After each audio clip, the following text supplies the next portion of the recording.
Мусоросортировочный комплекс перешел в управление ТО «Спецавтобаза» с января 2025 года. Его номинальная мощность подразумевает, что мы сможем в год обрабатывать 150 тысяч тонн отходов. Сейчас здесь работает 36 человек, набор еще людей продолжается.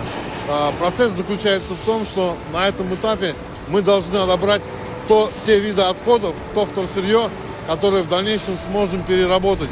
Не мы лично, но предприниматели, которые работают в Казахстане. Это картон и пластик. Как я и говорил, что мусоросортировка, она занимает небольшую долю в вопросе утилизации отходов.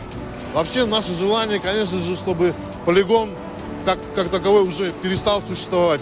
И необходимость в том, чтобы захоранивать мусор, уже не было.